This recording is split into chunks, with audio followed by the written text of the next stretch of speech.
欢迎来到早晚听书，与书同行，智慧相伴。今天我要为你解读的书是《刻意专注》，副标题是分析时代如何找回高效的喜悦。这本书教我们如何集中注意力。刚拿到这本书时，我好奇，集中注意力这件事能写满一整本书吗？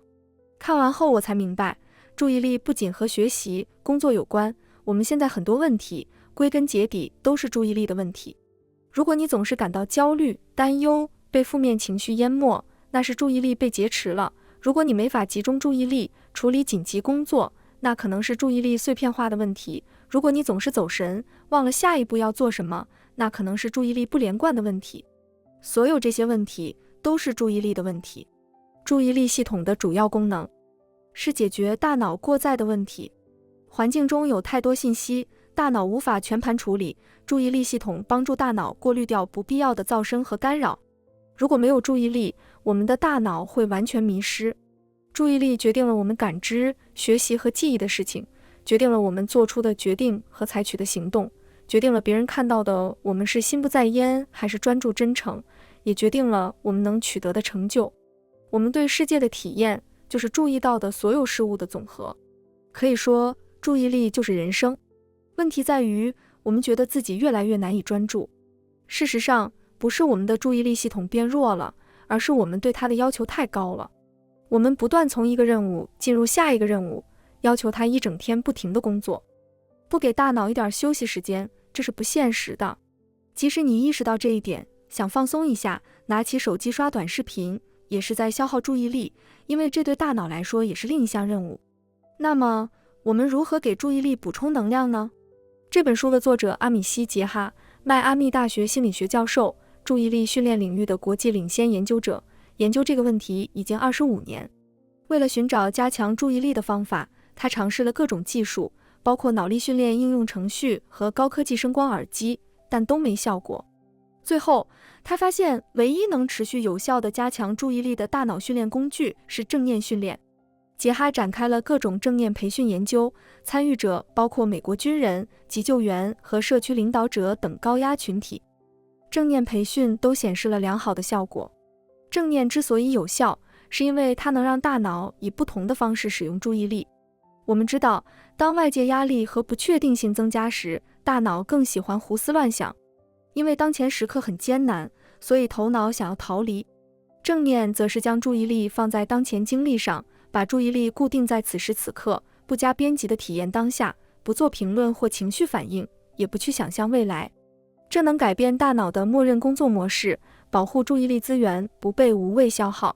在书中，杰哈也给出了一套通过正念训练加强注意力的方法，我会介绍给你。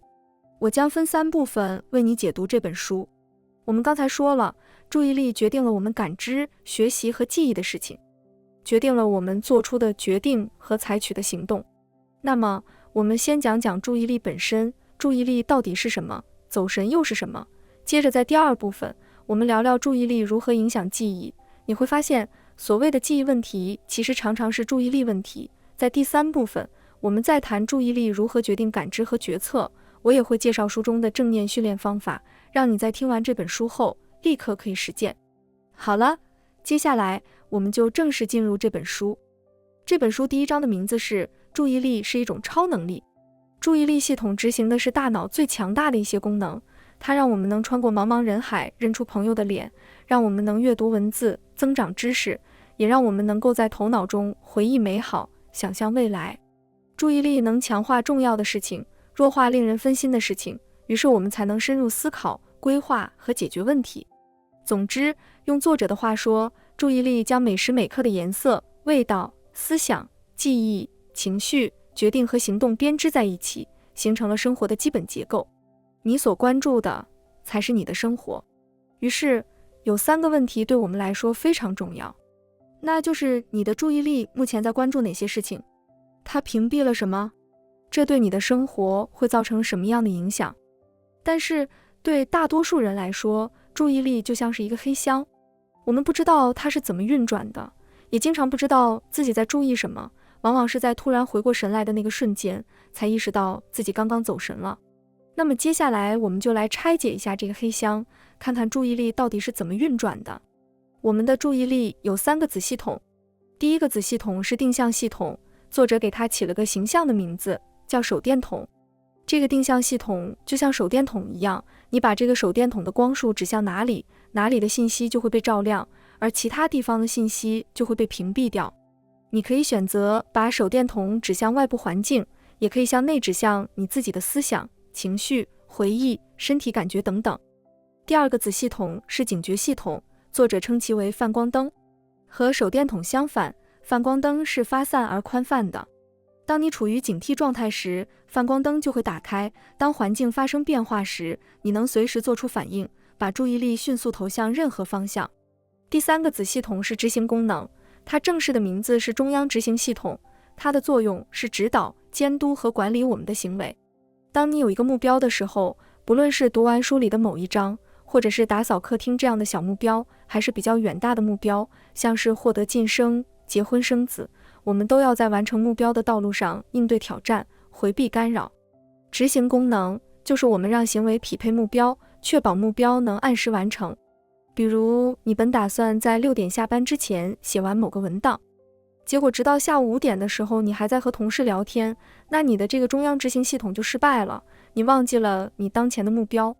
你的目标越多，规划管理的任务越多，你就越需要强大的执行功能。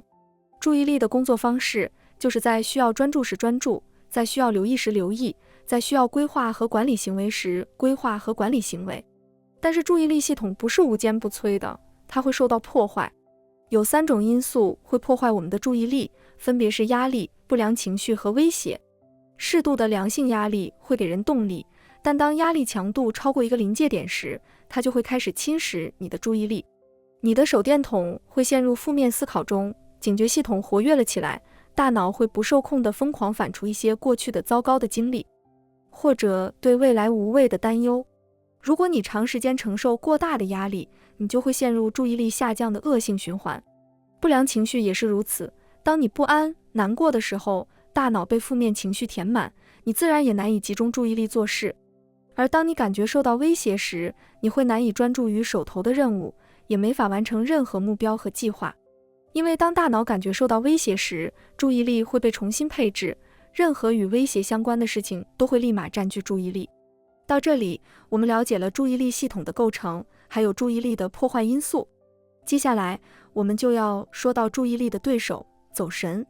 科学家把走神称为认知暗物质，因为它一直存在，但不可见。这类大脑活动属于无意识的思维，是一种让你的思想远离正在处理的工作的思维，也因此被称为任务无关思维。但任务无关思维会带来一定成本，走神就会带来3大问题。首先，你走神的时候会经历感知脱节，你的感知会和周围环境脱节，你的手电筒照射的是你头脑中的胡思乱想，周围的世界就会被调暗。这就会带来第2个问题，你会犯错，因为你感知和处理周围环境的能力受损了。听上去似乎问题不大，但研究发现，一个人一天中走神的时间所占比例惊人的高，有 50%。也就是说，你一天中所做的任何事情，你真正专心的概率只有一半，另一半的时间你都在走神。那么最后，它导致的第3个问题就是压力。每次你走神，回过神来之后，你都会有点负面情绪，可能是烦躁，也可能是愧疚。这也被称为重新进入成本，是回到现在，重新专注于任务的成本。毕竟，你走神后需要重新集中注意力，甚至还得花上几秒钟意识到自己现在在干嘛，才能重新进入工作。那么，你走神越多，重新进入成本不断累积，它对情绪和压力水平的影响就越大。总之，当你需要专注完成任务时，大脑的走神会对你造成负面的影响。你会错过一些事情，你会犯错，你的情绪也会恶化。你心不在焉，没有认真对待需要完成的工作，没有认真听别人说话，甚至没有认真对待自己。面对不受意识控制的走神，我们能做的就是学着意识到自己在走神。这也是我们今天要说的正念训练的第1步，寻找你的手电筒。这个技能要求你在自己的注意力手电筒偏离当前任务时，能注意到这一点，然后重新把它投向任务。我们应该重新看待走神，它不是失败或错误，而是再次开始，重新专注的提示。你要温柔地指导注意力返回目标。我们具体要做的是呼吸练习。首先，找一个舒服的姿势坐好，但是不要过度放松，上半身要坐直，肩膀向后拉，挺胸，双手放在扶手或者放在腿上，闭上眼睛，呼吸，不要深呼吸，保持自然的呼吸节奏就好。你要关注与呼吸相关的感受，包括空气进出鼻孔的凉意，肺叶填满胸膛的感觉，肚子的起伏感。从中选择一个你感受最明显的身体区域，在这次练习接下来的时间里专注于此，把手电筒投向这里。接下来关注手电筒被拉开的时刻，它可能是手机消息提醒，可能是你脑海中突然浮现的记忆，可能是一段旋律，也可能是一段突然的想象。无论如何，当你注意到手电筒被拉开时，你要把它拉回来，重新指向呼吸。这个第一项练习听起来是不是很简单？但它包含了我们之前可能没怎么意识到的两个难题，分别是注意到走神现象，还有把注意力拉回来。你可以在手机上设置个定时器，从3分钟的练习时长开始。3分钟听起来很短，但你刚开始练习正念冥想时，就连1分钟也会感觉很漫长，你可能会把你的手电筒拉回来很多次。好了，我们刚刚讲了注意力的工作原理，还有正念训练的第一个练习。接下来我们要聊聊记忆问题，看看注意力如何决定了我们的记忆。记忆的前提是注意，我们注意到什么，什么才能进入我们的工作记忆。工作记忆是暂时储存当前工作所需信息的头脑空间，是你每天除了睡觉之外一直在使用的动态认知空间。它像是一块临时的白板，注意力手电筒选择的信息会写在这块白板上，写下的可能是思想、决策、想说的话等等。不过和真正的白板不同，这块白板上的墨水只能停留几秒钟，它在不断刷新。这是必要的，因为如果墨水不消失的话，头脑中产生的一切想法加起来会把你压得喘不过气来。当你的手电筒移走的时候，墨水就会消失，开始写下其他内容。那么当你走神的时候，这块白板就会变得杂乱无章，工作空间被无关内容塞满，你就没有精力处理工作任务了。工作记忆是长期记忆的入口，信息、经历和感受由此写入长期记忆。当你想要检索长期记忆中的某件事情时，也要先把它下载到工作记忆中，以便快速访问。工作记忆对于社交和沟通也非常重要，你的想法、情绪和感受也写在白板上，它能帮助我们进行情绪管理，方法有转移注意力、关注其他事情等等。有研究者发现，人们管理情绪的能力和工作记忆的容量之间有相关性。工作记忆容量较低的人较难控制自己，容易表达情绪，而工作记忆容量较高的人能更好地管理自己的情绪和反应，他们也能把自己的目标更强烈地记在工作记忆里。比如，我现在的目标就是控制情绪，达到交流的最终目的。我们都是依靠工作记忆连续不断地更新目标，做出决策和行动。做完这个 PPT， 购买晚餐食材，等到绿灯亮了再过马路。所以，工作记忆对于沟通、社交、情绪管理、实现目标都非常重要。但坏消息是，工作记忆是有限的。当你试图记忆的东西太多，超过了工作记忆的额度，就会出现一种我们常见的现象：断片。走进房间后突然就忘了自己要干嘛，打开冰箱门后突然忘了要拿什么，但明明刚刚还记得的。这时我们通常会自嘲脑子不好使，但是究竟为什么会这样呢？一种假设是，我们在无意识中走神了，手电筒被拉走后，白板突然清空了，之前盘算的事情突然消失了。所以当我们受到来自外部或内部的干扰时，它们进入工作记忆后，就会把白板上之前的内容覆盖掉。所以注意力和我们的工作记忆是密不可分的，它们必须互相配合，才能平稳地完成我们的目标。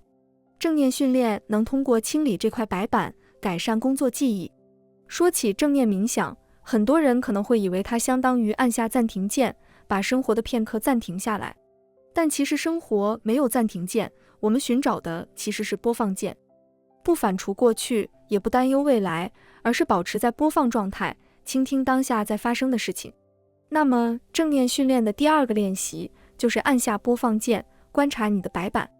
这个练习的开头和上一个练习一样，舒适的坐着，关注呼吸的身体感受。区别在于，当手电筒的光束移开时，你不是立马把它拉回来，而是暂停一下，观察它去了哪里，然后确定出现在白板上的干扰是什么，是思想、情绪还是感受？是一段回忆、一阵紧张，还是肌肉酸痛的感觉？确定好干扰类型后，再回到你的呼吸上来，重复这一步骤。每次你注意到自己走神时，就给走神的内容贴个标签。通过这个练习，你能知道自己的白板上有哪些东西，自己走神时常常在想什么。当你在播放当下时，你在用当前时刻填充白板。如果你这时按下录音键，把工作记忆里的某段经历进行编码，就形成了长期记忆。也就是说，你只会记得你关注并且写在白板上的事情。这也是为什么我们以为的记忆问题常常是注意力问题。你之所以回忆不起来朋友说的某件事，不是你记性不好，而是你当时根本没有注意，没有编码。这就涉及一个关键的问题。有时候，当我们在经历一些宝贵的当下时，我们会想着先拍下来，稍后再回来记忆它，体味它。但事实是，你只能在播放状态下录音。记忆的形成始于当前时刻，你不能稍后再回来。你只能在当下使用注意力。意识到这一点，可能会改变你的生活方式。看演唱会时，用手机录像而不是肉眼欣赏，反而会削弱你的体验和记忆。和你的孩子度过亲子时光时，如果你的注意力在还未处理的工作消息上，孩子此刻的笑容和话语也不会留存在你的记忆中。所以，如果想要更好地记忆你关心的事情，你需要专注地沉浸其中。这就要说到第3个正念练习了，身体扫描。你能用这个训练让自己回归身体，依然是先舒服地坐好，闭上眼睛，把注意力放在你的呼吸上。但这次我们不会把注意力一直放在呼吸上，我们要让它走遍身体。先把注意力移向你的脚趾，关注你脚趾的感觉，然后缓慢移动你的注意力，把它逐渐从下半身移动到骨盆，再移动到上半身，你的肩膀、双手，最后移动到你的颈部、面部、头顶。关注每时每刻的感觉，如果走神，就把它拉回再继续。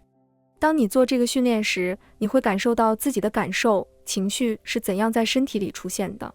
你会慢慢获取和记忆更多数据，记住你的情绪和身体感受。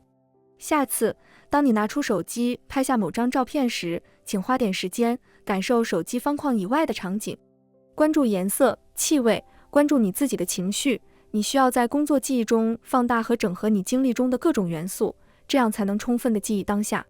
正念练习能使你的注意力更充分地投入当下，让你的情景记忆变得更加丰富。我们注意到的事情被写入工作记忆，然后被选择性编码，成为长期记忆。这些长期记忆会成为大脑进行模拟的原材料。我们的大脑是不可思议的虚拟现实机器，我们一直在大脑中模拟世界，想象未来，以便进行规划、制定策略、做好准备。我们的大脑一直在编故事。如果领导突然交给我一个我不想做的工作，我该怎么拒绝他？如果我的朋友说了 A， 我应该回复他 B 还是 C？ 我们在头脑中想象各种情况，各种可能的答案，包括人物、情节，甚至对话。大脑模拟是一种极其强大且有用的能力，它能让我们把自己投射到过去、未来，甚至他人的头脑中，体会自己在各种选项下的感受，创建生动的虚拟现实来指导决策。但问题在于，大脑的模拟现实能力是一把双刃剑。首先，如果你总是在大脑里模拟一些消极、紧张或危险的场景，那么这种模拟会影响你的情绪，占据你的注意力和工作记忆。这种不良的重复思维是包括抑郁、焦虑和 PTSD 在内的许多疾病的特征之一。其次，你的模拟可能与现实不符。当你在大脑中进行模拟时，你会和身边的真实环境脱节，它会抑制那些和你的模拟不符的信息，限制你的感知。说白了，你可能会陷入狭隘的、一厢情愿的想法中，只看到自己想看到的，忽略了客观现实。2004年的时候，一队在阿富汗的美国士兵收到情报，称一大群塔利班武装人员聚集在附近的山上。中校收到了该地的图像，确认了是敌方营地，批准了轰炸行动。在发布轰炸命令之前，中校派了一队侦察兵去亲眼看看那座营地。侦察兵汇报没有任何异状。正当中校要发动地面进攻时，侦察兵的通信突然响起，等一下，等一下，这个人没有武器，重复一遍，他没有武器。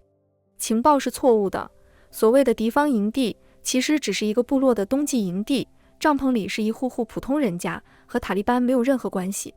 这个故事中的正实性偏差差点让整个部落的人丧命。当人们只去看他们期望看到的事情，忽略和他们预期不符的信息时，就会出现正实性偏差。上山的侦察兵们期望看到塔利班营地，于是他们最初就真的看到了塔利班营地。好在还有一个侦察兵看到了真实的细节。我们在日常生活中也会有这种时刻，因为听过一个人一段不好的传闻，哪怕并不了解对方，也会在大脑里模拟出对方的负面形象。看到一则负面新闻，就在大脑里模拟出了世界末日，而忽略了这可能只是偶发性的、不具有代表性的负面事件。我们在模拟时使用的原材料常常是微妙的、有缺陷的、不完整的，甚至是错误的内容。针对大脑的模拟，正念练习提供的方法是让你能保持在当前时刻，不做联想和加工，清楚地观察局面，不做无谓的分析和推理，不要把它和你过去的经历联系起来，也不要想象接下来可能发生的事情，你只是在专注地观察。当然，这并不是说我们不应该进行模拟，而是我们要有从模拟模式切换到正念模式的能力，这能让我们从想象和情绪中脱身出来，睁开眼睛看到周围的真实情况，而不是沉溺在大脑创造的虚拟现实之中。我们处于一个极具不确定性的时代，我们需要有切换到正念模式的能力，至少在几分钟的时间里丢弃故事，集中注意力和认知力，观察局面，解决现实的问题。要想做到这一点，首先是要先知道你有故事，无论你要处理什么局面。在开始时，你都会持有某种预期，第一步就是尽量意识和注意到这一点。接下来你要做的就是丢弃故事，保持播放状态，提醒自己，思想不是事实，你的任何想法、预测都只是众多可能性中的一种。事情不一定会像你想的那样发展，沉浸在消极的回忆或想象中是多余的行为。我们往往认为一个成功的领导者是拥有面向未来的思维模式，能想象一切可能的场景，并且制定战略，做好准备的人。但作者认为这是对领导力的误解。恰恰相反，更好的规划未来的关键是充分的投入当下，观察周围的环境，关注自己和他人的情绪。集中注意力是很重要的，但更重要的是能在必要时脱离专注，并且指导自己如何专注，何时专注，对什么专注。也就是说，你要注意你的注意力，这被称为原意识，仿佛你脱离了自己的身体，在观察自己，观察自己的注意力在哪。你要问自己，你在注意什么？你在感受什么？你在如何处理自己的感受？我们今天认识的所有训练，其实都是在训练这种原意识。当你意识到自己的注意力在哪里，你的头脑在做什么的时候，你就有了原意识能力。这也就来到了书里给出的第4个练习，思想河流。第4个练习是其中最抽象的一个练习。这个练习的起点和上述练习一样，专注于自己的呼吸上。接下来，拓宽意识，把你的头脑想象成一条河流。你站在河岸上，观察河水流过，想象你的思想、回忆、感觉和情绪在你面前流过，不要参与其中，不要分辨自己是不是在走神，只需要让它们流过即可。把你的呼吸想象成流水中的巨石，你的注意力就停在这块石头上。到这里，正念训练的4个小练习就为你介绍完了。反复实验后，作者给出的训练的最低必要剂量是4个星期，每星期5天，每天12分钟。在第1周，你每天做的都是寻找你的手电筒练习。如果你刷牙的时候做这个练习，你就可以把手电筒放在牙膏的味道上，或者刷毛刷过牙齿的感觉，手臂肌肉的运动等等。在练习刚开始的这周，你可能会有一些关于正念的迷思，比如你会觉得自己无法清空大脑，但正念不是清空大脑，这也是不可能的。其次，你的目的也不是感到平静和放松。刚开始时，你甚至会觉得无聊甚至紧张，这其实是好事，因为你的原意识在提高。你会发现自己一直在走神，看到你的头脑有多么躁动不安，注意到所有想要移动的渴望。正念不是为了放松，而是在给大脑做俯卧撑。通过练习，你得应对头脑中的杂音、抗拒和无聊，这是在培养耐力。当你需要在现实生活中专注的时候，练习的成果就会显现出来。到第2周的时候，交替进行寻找手电筒和身体扫描练习。你不仅要让手电筒保持稳定，还要移动手电筒。到第3周时，交替做寻找手电筒和思想河流练习。你会更加意识到自己经常走神，注意到头脑中出现的事物。你可能会发现自己经常生气，或者陷入对未来糟糕的想象。你能逐渐地问自己在担心什么，为什么会陷入这些思想中。到第4周的时候，你要交替做寻找你的手电筒和连接练习。这个连接练习是要在冥想中向自己、向他人发出美好的祝愿，希望每个人快乐、健康、安全。这培养的是你的连接能力，你向自己和他人提供善意的能力。4周之后，接下来每周的练习都是这几个练习的交替训练。正念练习是指导我们在高压力、令人不安的局面下专注当下。它能帮助你提高忍耐痛苦的能力、管理情绪的能力和自我恢复的能力。它不仅能提高你的注意力和工作记忆的容量，还能增强你应对未来的信心，因为你知道自己有应对这些局面的心理能力。好了，以上就是我想和你分享的书里的主要内容。我们过去往往认为注意力只是一种工具，但现在新的注意力科学告诉我们，注意力决定了我们的感知、学习和记忆的事情，决定了我们会做出哪些决定，采取哪些行动。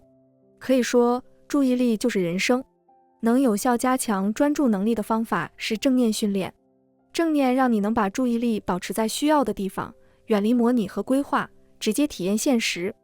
它的理念是，当前时刻会很快过去，但你在当前时刻的表现具有涟漪效应。所以，关键就在于，在当前时刻，你能否保持专注？你能否把手电筒稳定在重要的事情上？你能否丢弃预期，看到眼前真实的情况？你能否避免过度反应、判断和想象，看到事情的本来面目？你能否真正的活在当下，去感受、学习、记忆和行动？有时候，给头脑片刻的空白，让它自由的流动、创造，比塞满东西更有价值。恭喜您又听完了一本书，感谢您对我们的支持和关注，请订阅早晚听书频道，点赞和分享给身边的家人和朋友，一起与书相伴，智慧人生。我们下一本书再见。